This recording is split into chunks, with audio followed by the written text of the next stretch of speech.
Hello, class. Today we're going to be talking about the laws of gravity. SWABOT students will be able to describe the interaction of gravity and inertia. We're going to learn about both of these terms and what they mean. And we're also going to talk about Isaac Newton's contribution to the field of science, especially regarding gravity and the laws of motion. All right, so let's get started with Isaac Newton. I know you guys have studied Newton a little bit in the Enlightenment in history class this year, so that kind of is going to go in nicely with what we're going to talk about with Newton. He was born in England in 1642, died in 1727. He lived during the Enlightenment, and he believed that everything in the world could be explained with science. And as you've heard the story before, it's supposedly Newton was sitting under a tree, an apple fell on his head, and that is how he discovered gravity. So no one actually really knows for sure if that story is true. In fact, it maybe probably isn't true, but that is the story of Isaac Newton and gravity. So Isaac Newton wrote an equation to calculate the force of gravity. You are not going to need to memorize this formula, but I just want to kind of show the parts of it really quick. The big F's equals what the force of gravity is. That's what we're trying to measure. M equals mass. So we've got the mass of one planet, sun, star, and the mass of a second object. These could also be objects. Divided by distance, R equals distance. And then G is this universal gravitational constant. But we've got mass and distance are big factors in gravity. So gravity is affected by distance and mass, Newton discovered. So the more massive something is, the greater the gravity, and the closer something is, the greater the gravity. So the further away you get, the more the gravity gets lessened, and vice versa. So the smaller an object is, the less gravity there is. So Newton hypothesized that if a cannonball could be launched with enough power, it would be fast enough to escape the pull of gravity and travel through space. And actually, that's in reality true, and that's what we do with rockets, like getting a rocket into space.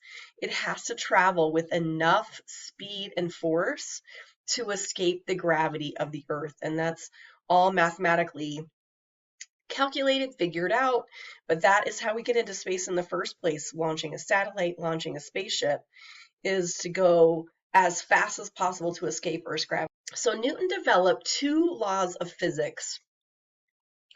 An object at rest tends to stay at rest, and an object in motion tends to stay in motion. So inertia is the term that is used to describe those two laws of physics. So inertia is that an object will stay still if it's still, or an object will keep moving at the same speed in a straight line unless it is acted upon by an outside force. So on Earth, a force could be gravity, a force could be friction, a force could be wind, because in space, theoretically, if you shot something into space, it would just travel in a straight line forever at the same speed unless there's another force acting upon it.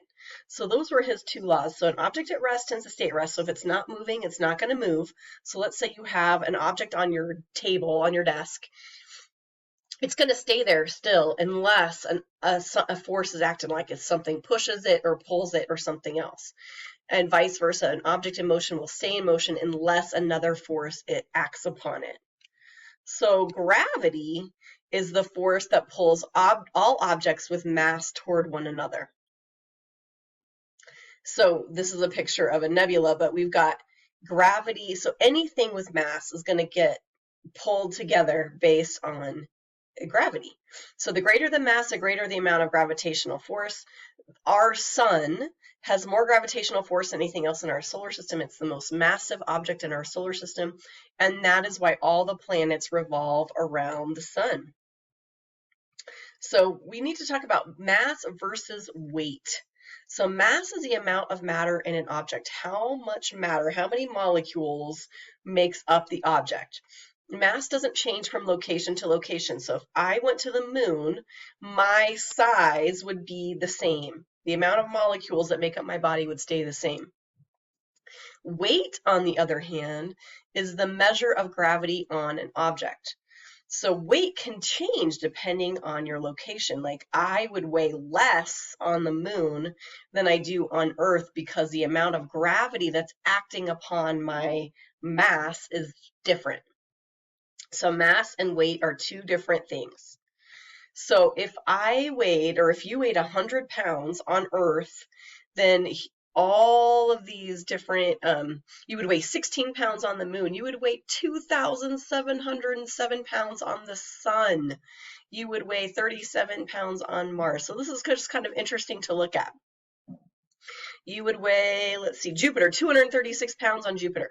So depending on how massive the planet or body is, some of these are like moons, and how much gravity there is makes a difference on how much you weigh in that place. And that's why when you're on the moon, or astronomers have been on the moon, astronauts, they can kind of bounce around because gravity is less. Their weight is less.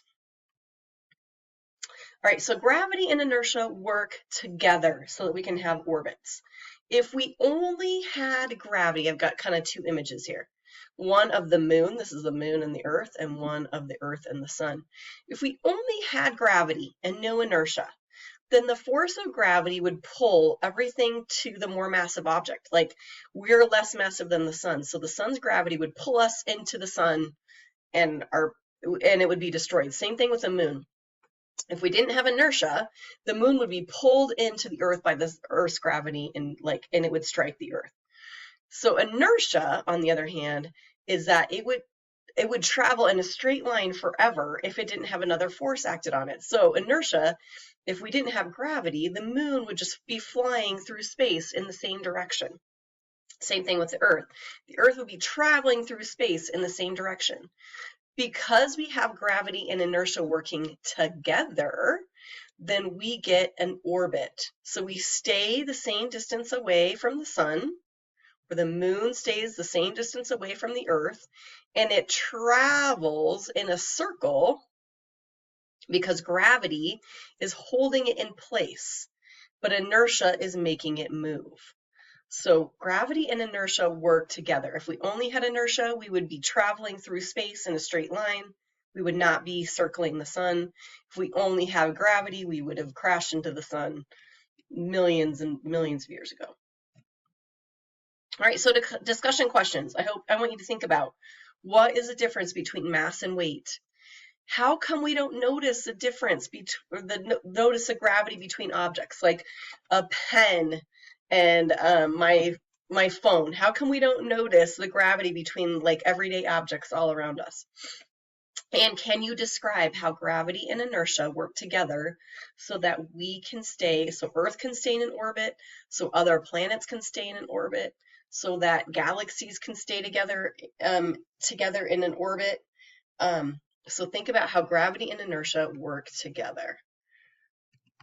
All right, I've got two memes for you. I couldn't decide. One about some astronauts on the moon and a slide, and one about Isaac Newton discovering gravity. Of course people could fly, right?